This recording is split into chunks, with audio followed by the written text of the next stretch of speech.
welcome back to Critical Flick. Today we're going to be talking about Ralph Breaks the Internet.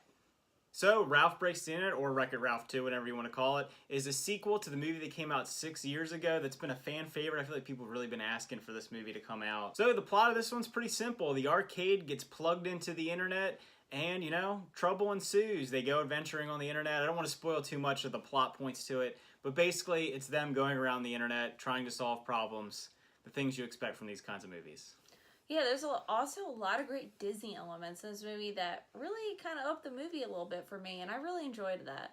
Yeah, first off, the art style in this is incredible. I mean, let's face it, all Disney animations, Pixar animations typically they're top-notch, best in the field. But yeah, as she was saying, the Disney elements in the film really made it special. They really leaned into the fact that it's a Disney movie. They really utilized a lot of their intellectual properties. In the first Wreck-It Ralph, you got some of the old arcade stuff, and you get that in this too, but you get the new Disney stuff, the Marvel, the Star Wars, the princesses, obviously, and those elements worked perfectly. The movie also focuses back on Ralph's and Vanellope's friendship that they have, and how touching it is, and how they rely on one another, and also the lessons they learn from one another, and that's the base of the movie. Yeah, as the movie progressed, I wasn't fully sold on, their relationship or the conflict in the movie, but as it moved on, I grew more attached to the characters and what their friendship meant and the overarching kind of story of the film. I thought it had an incredible message for anyone of any age.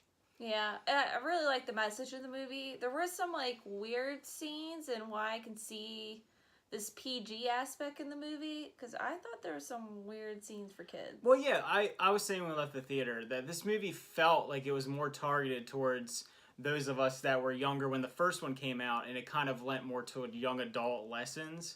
And I feel like it's probably even the main overarching lesson of the movie might be lost on children. But I think it kept enough of the fun Disney stuff for it to be really good for kids, but it does have that a little edginess for older people. Yeah, it definitely does. Like I said, the Disney elements in this movie are just perfect. I was laughing at some of the scenes. Yeah. It brought back some nostalgia moments, like some of the songs they played when the characters showed up.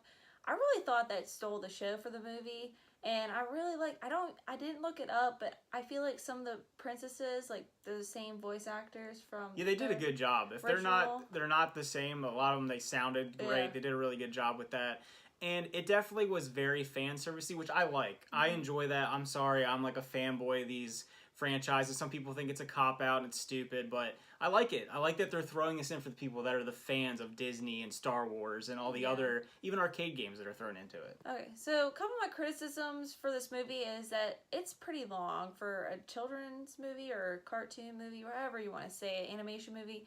It's an hour and 54 minutes, and there are parts in the movie that just feels like it's, where are we going? In the beginning, I honestly had no idea what the story was. I thought it was one thing, and then I was like, is this it? And really, I don't know. And then some parts in the movie, I felt Vanellope was, I don't know, got on my nerves a little bit.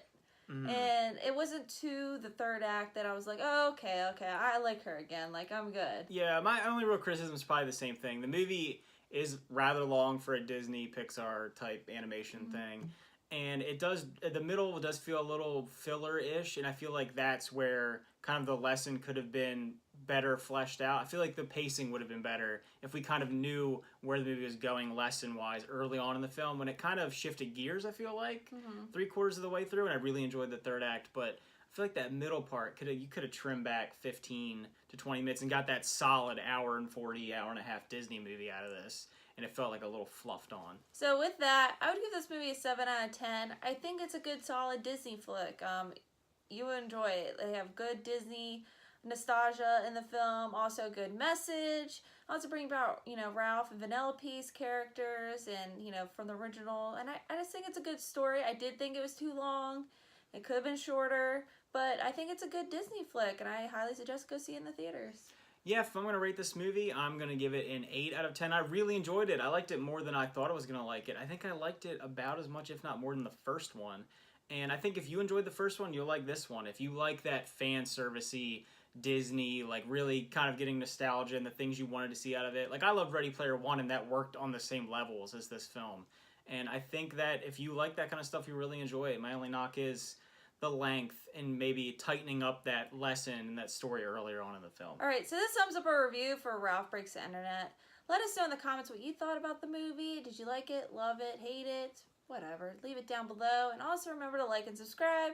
We will be putting out more content, and we're See back. ya. Bye.